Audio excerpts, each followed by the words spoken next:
Well, it looks like we've reached the end of the 60s. Not so much in the takeover of the opposite of the 60s, but in the takeover of the evil hippies. And we can see this in the candidacy of RFK Jr., Tulsi Gabbard. We can see it in Steve Bannon. We can see it in Elon Musk. And I was a young hippie. I started hitchhiking around in 1969.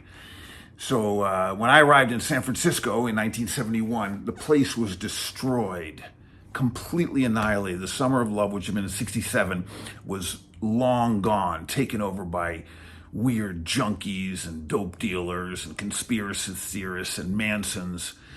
And the reason why the 60s were so successful in other realms, you know, from music to art and literature, thinking, romance, dreams, travel, is because the functional hippies, the adult hippies, the ones who want to do something, to enjoy life and do things in a functional way, had to crawl their way through the drug addicts and the narcissists and the ego trippers and, of course, the conspiracy theorists who prey on the people, spiritually minded dreamers, ever since the beginning. And so RFK is a typical example of this.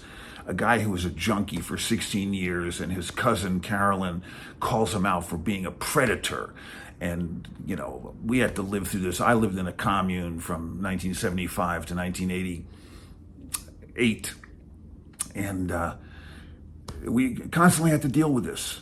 People who were sort of gaming the system, controlling the drugs, trying to dominate the situation instead of just letting things flow freely. You know, everyone doing as they wish and just being responsible and cool in general, and you know, tolerating a certain amount of insanity here and there. But as soon as it hit a certain line, ever since I was a child hitchhiking around, I had to stand up to these bullies, to these crazed junkies, to these people trying to, you know, dominate a situation and exploit people and use crazed ideas, mostly conspiracy theories. I finally realized when I discovered the phenomenon in 2002 after 9/11, when a bunch of my friends became 9/11 truthers.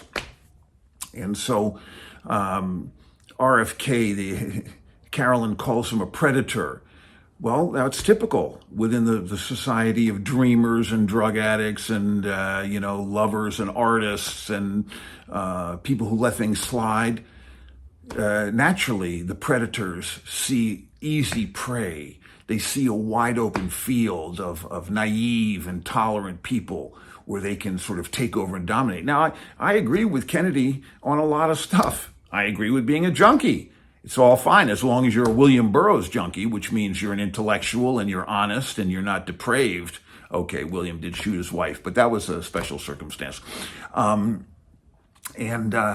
know, we had to deal with this every step of the way. And this is why us old hippies are, in a sense, the true adults, because we had to deal with the infantilized children of that romantic era, who were just an incredible drag on the system. Can you imagine trying to run a commune in San Francisco in the 70s with just, you know, literally every 2 months, somebody would try and take it over, thinking that they deserve to live in, you know, the sort of abundance of tolerance, freedom, and art. We also ran an art gallery, had, you know, photo lab and rock bands and, you know, they thought they deserved it. They didn't realize it took us a lot of hard work to build all this stuff, to create the ideas, to stand by the true artistic notions and not give in to the insanity that was constantly lurking ever since the beginning. You know, in our commune, we, you know, ended up taking LSD, and a friend of mine conjured the devil, you know. Well, that was a bad vibe. That was a bad vibe to people who are trying to live in peace and joy and, you know, with or without some religion or, you know, in a sort of generally tolerant atmosphere. And so we have come to confront the Tulsi Gabbard. She grew up in a cult.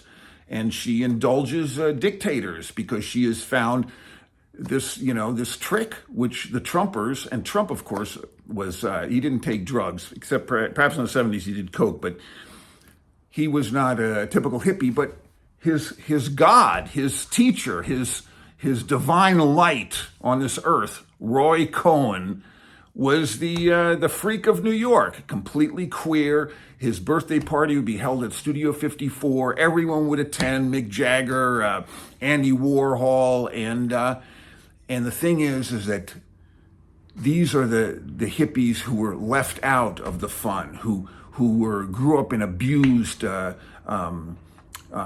family situations where their fathers were abusive. The vast majority of hippies were given, blessed by beautiful, tolerant parents who said, yeah, go ahead, have fun, take off a gap year or a gap decade if need be to find yourself. That's the way my father was, and that's because he lived through World War II and the Depression. And he himself was also a free spirit and a wanderer and a traveler, and he wanted to allow his kid to have that same pleasure.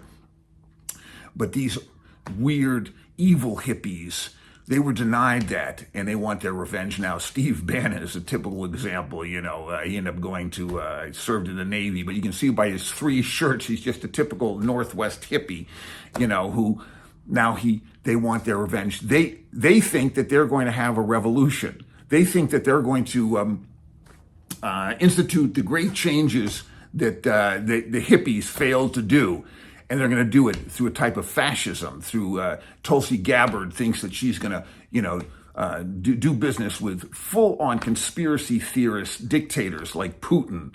And that's because she grew up in probably, I really haven't studied her, but she's a typical sort of wide-eyed, very beautiful, very intelligent, but from Hawaii, enjoyed complete freedom her whole life, and now she's going to turn that freedom to use as a type of a fascism.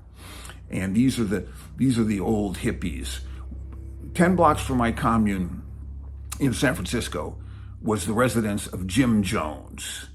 And Jim Jones was now he started out as a kind of a straight preacher in Ohio, but bit by bit, he became an evil hippie. And he was very hard to stop because, he was very multicultural, very progressive, but he was also a drug addict, a junkie. So whatever drug was your drug of choice, he, was a step ahead of you. He was either feeding it to you or denying it to you or offering you something better. And he was also bisexual. And he was very handsome. So whatever game you were playing there, he was on you. And tragically, he conned the mayor of San Francisco, George Moscone. He started pimping out. Jim Jones had a community with a lot of black people in it that he brought from Ohio and promised a better life in San Francisco, first in Northern California, then San Francisco. And he would, had his ways of convincing some of the younger black women to go out with Moscone, and which Moscone loved, and it tragically was a very corrupt situation. And Jones placed his personal lawyer on Moscone's board, the head of housing, and infiltrated him. And meanwhile, the old sort of conservative right-wing congressman and one of the older papers was investigating Jones, and he helped Moscone win. He got out his followers to get votes, and so this was the problem we had every step of the way. And this is the classical liberal problem, because as liberals, we like people to be tolerant of us, and we're tolerant of others, and we'll bend over backwards. And I follow the philosophy, which is the Jewish philosophy, of we give you 10 to 1. We give you 10 times. We give you 10 infractions. But then at a certain point, liberalism does reach a decay level where it's becoming tolerant of insanity. And we old hippies discovered this not on day one. At the commune, it took us about 3 weeks to realize that doing seances with the devil is a bad vibe, that it's going to pollute the society. We had about 10 people living there at the time. It's going to traumatize people. It's going to create it's going to create what RFK loves, the predator vibe, to dominate, to control, to do crazy stuff, to be out crazier than them. And this is Trump's whole theory, to be more crazy. And of course, Cohn mastered it. Cohn was probably the guy who turned to Trump one time and said, Donald, if you're ever going to get into politics, make your first policy program election integrity. Make that the number one thing that you're going to focus on. And that way, whether it's in 4 years, 10 years, whenever you do finally run and you're first defeated, you got your policy right there.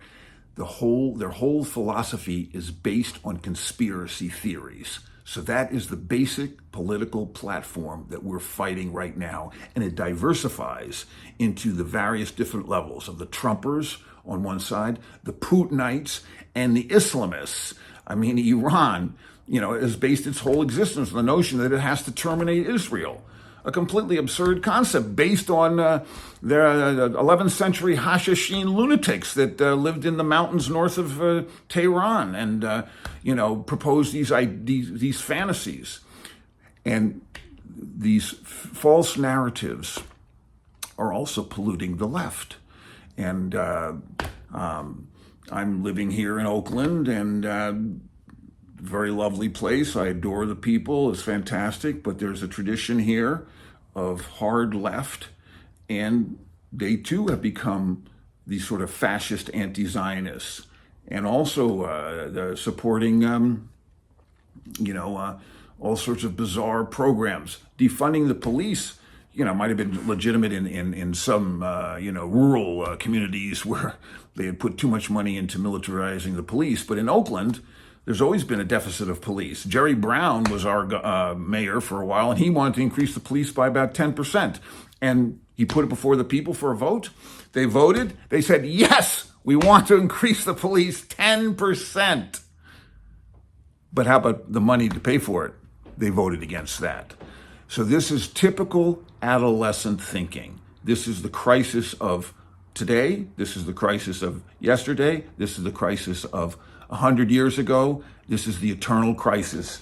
And all spiritual books, starting, of course, with the teachings of Don Juan, but also in the Stoics, in every other spiritual tradition, the number one thing is to become a man, is to stand by your word, to have integrity, to follow a path with heart, to be honest, because honesty means treating others as you want to be treated yourself. It means treating someone as a friend. And dishonesty is the beginning of fascism, because it's violence of ideas. It's violence against your own integrity. It's violence against yourself. And we can see this throughout the Trump administration. We can see this, in Matt Gaetz. Matt Gaetz is just a frustrated hippie. Now, if he was Mick Jagger, no one would complain, because he would be producing good art on one hand, and the girls would be going to him voluntarily by their own accord, because they are fascinated and, enjoy that energy. But Matt Gaetz is a privileged, evil hippie who wants to take drugs and have sex and have adventures, but he's not man enough to do it in a proper way. I mean, Elon Musk, his entire, career is built on liberal values, coming to the United States, going to work in Silicon Valley, starting PayPal, profiting from that freedom, from that liberal democratic free market values. And now he's going to turn against it. He's like a Jim Jones.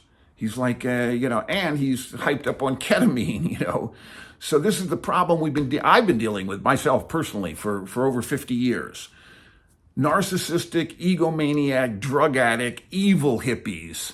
And, when you think about all we got done in the 60s, when we had to have these evil hippies just hanging around, dragging on us, and now we're confronted with them again, and they're in power.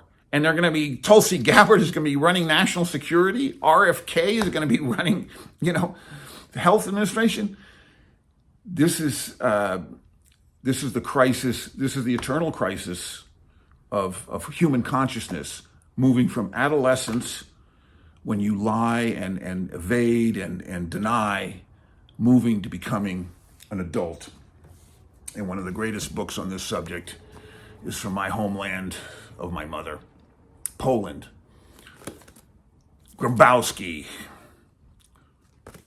Ferdiadurke. The whole story is about adolescence, about being ill-formed, about not having come to grips with your identity and what your responsibilities are. And it's incredible how he tells this fantastic story. And it starts with, the protagonist. He's in his little garret, and his teacher from high school comes in, knocks on the door, and Ferdiadurke lets him in, and he just starts looking around, and he sees on the table a manuscript, and so he grabs it up, and Ferdiadurke, hey, and the high school teacher grabs it up, and he looks through it, and he reads a few passages, and then he goes, adolescent. This is one of the greatest examples of art literature, because it's not only brilliant style and storytelling, but it's also fits into the essence of the Polish society. It tells the story. It anthropomorphizes the entire drama of Poland. And he wrote it in the 30s, just before Poland was annihilated in World War II. And, all the great hippies. Ken Kesey, of course, very much a mensch, a man who speaks the truth, a man who stands up for his friends, a man who does what he says he's going to do, a man who admits he's wrong, and he explored the psychedelic realms, and he found the new insights, and he began passing it out to everybody. In fact, he drove across the entire country wearing an American flag in 1964 to go to the World's Fair in New York City and see Timothy Leary and a few other things, handing out acid the whole way. Were they arrested? Were they? No. They drove through Texas because I'm guessing that whenever the cops would stop them, Ken would go out and he would talk to them and he would chew the fat. And now, of course, he was a white man. That's true. But he was also a mensch, an honest speaker, a rational, a great writer. One Flew Over the Cuckoo's Nest, being the great story of seizing individualism and making your life, despite the insanity. One Flew Over the Cuckoo's Nest is Kesey's story of having to deal with lunatics and climb out of it and proceed through it. And so now we're in the same situation, except for instead of the Nixonians, it turns out Nixon was a pretty good president comparatively. Instead of the weird, old school conservatives, we're having to fight the new school, the Trumpers, the QAnon, the RFKs, the people who feel that lying is the same as breathing, and that they're entitled to lie because they're, they want to have a story. They want to have a fantasy. They feel that the hippies had too many fantasies. The hippies got away with murder, so therefore now it's their turn to have their stories and live out their fantasies. And their fantasy is actually violence. First, intellectual violence, which is lying. Lying is intellectual violence. Everyone knows that it doesn't correspond to the truth. And then from lying, they move to actual violence. And from actual violence, they move towards fascism. Now, we're in a very complex, multi-front war, horseshoe politics, as it was in the 1930s in Berlin, when the poor middle class, middle of the road rationalists were being beset on all sides by the communists and Nazis and the anarchists, and so we're in that same complex situation now. It's not a simple division as it was during our Civil War or during World War II. And it's very intellectual in the mind and in sort of, bizarre fantasies. And a lot of people entertain quite a few of these fantasies. And that's their right. We cannot go around policing them. And they have the right, and they have to decide on their own to make the move that Grumbauich recommends, which is become an adult. Take responsibility. Have fun. Enjoy freedom. But take responsibility. Instead of have fun, enjoy freedom, and exploit others and tell ridiculous lies, conspiracy theories that scapegoat people, and the notion that they're going to have a revolution and reform or destroy the deep state is absurd. Now, Republicans are necessary to periodically come in and clean house, and we have to accept that and absorb that. And we of the left and the liberal progressive have made a lot of errors and opened the door to this. And so some cleaning of house, some quite a bit, if RFK gets in, quite a bit if Gabbard gets in, of destruction of the old institutions is inevitable, and some of it is necessary. I myself have long been into alternative medicines. I myself am very concerned about pharmaceuticals. I myself am also a junkie. I just smoke a little weed, but I understand it's an addiction. And but when they cross the line into absurd adolescent violence and insanity, we have to just say no to fascism. We have to stand up. And by being tolerant, by accepting quite a few different types of people. I live here in West Oakland, and we've long had the Black Panthers. Now, they were boycotted and repressed for about 50 years by the local black population, who are church-going and, moderate. And they didn't like the Black Panthers' drug use and sex and especially the killings done by some of their leaders, of local people. But now the Black Panthers are coming back, and there's a statue now to one of them out on Mandela, 5 blocks from here, or about 10. And so I also have neighbors and friends who are violent anti-Zionists. They have very little comprehension of the history. They don't understand that, my family suffered actually the most in history. The Polish-Ukrainians suffered, 30 million casualties in the last century, and, 8 different vast mass murder operations. But they feel that they understand the truth. They feel that they have read Herbert Marcuse, who lived in California in the 60s, and he didn't see what was going on. He didn't realize what was happening. And he thought that the hippies were just a front for the military-industrial complex, brainwashing Americans. He didn't walk outside of his split-level house in San Diego and look at the beach and see the surfers there. He didn't understand the people who were coming to California for freedom, for self-expression. And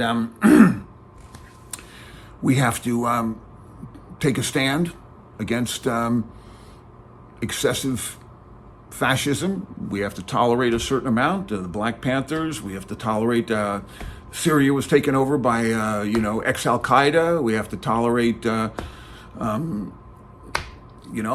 fellow Americans have voted not quite a majority, but for Trump, and they want to do it Trump's way, including a lot of people of color. About 20%, but it was much, much more than it was 8 years ago. I'm not going to gum up the works, and I'm going to participate with them on any programs that are vaguely functional or sensible or within the realms of reason. But we have to stand the line against the insane fascism of the evil old hippies. The Roger Stone, who has a life-size tattoo of Nixon on his back. The Alex Joneses, who's like Trump's right-hand man. Trump went to Alex Jones, the insane conspiracy theorist who was finally bankrupted last year, in October 2020, and kissed the ring right on his podcast. Alex Jones, the king of conspiracy theories. Trump is, technically speaking, Q. Not so much that he went into 4chan and rejiggered the passwords, but the actual guy who was doing QAnon, Ron Watkins, was after the election in 2020. He said, "Okay, that's it. We did our part. We did our best, and now we have to move on. We have to accept the Constitution." But Trump didn't. He immediately jumped into the stolen election conspiracy theory, which is going to go down in history as being one of the greatest conspiracy theories ever foisted on a vaguely educated public, because he didn't have a single shred of evidence. Most conspiracy theories require some shred of evidence. Trump did not have a single shred of evidence. He went to 60 court cases attempting to introduce vague notions and making them functional, but he failed 60 times. But nevertheless, now the stolen election conspiracy theory has been completely integrated into the Trumper worldview, and it's pure QAnon. And Trump recognized QAnon as soon as they emerged in the fall of 2017. He started reposting their tweets, and he knew their power because he had studied with one of the greatest conspiracy theorists in history, Roy Cohn, who was a disciple of the greatest conspiracy theorist in American history, Joseph McCarthy, who himself was half German and loved Hitler. So these are the adolescents we're dealing with, and they're going to deny, and they're going to blame, and they're going to try and claim that they're not responsible and that they didn't do it, and that this is this and that and that, and all actual functional men, which all women have to become now because we're in a unicultural, liberated society, which is, normally speaking, women are allowed to lie about their sexual history, because that's part of a matriarchal sexual selection prerogative. But now we men, which is all humans, we have to become men. We have to actually take responsibility and stand against lies and conspiracy theories and dysfunctional philosophies, and stand for humanity, path with heart, honesty, treating others as you want to be treated yourself, the golden rule, treating others like a friend, treating yourself like a friend, because telling all those lies is not good for the psyche. Thank you, Jonathan Blair, here in West Oakland, where we live a wild and free life. Aside from the gunshots that periodically rattle over the rooftops, and we live quite integrated, despite what some of our leaders are claiming. And that's the way I've been living my whole life. I grew up on the edge of Harlem in New York City. I went to a very fancy private school. I was poor, and I traveled around the world. I'm half Jewish, half Gentile. And I love my cat.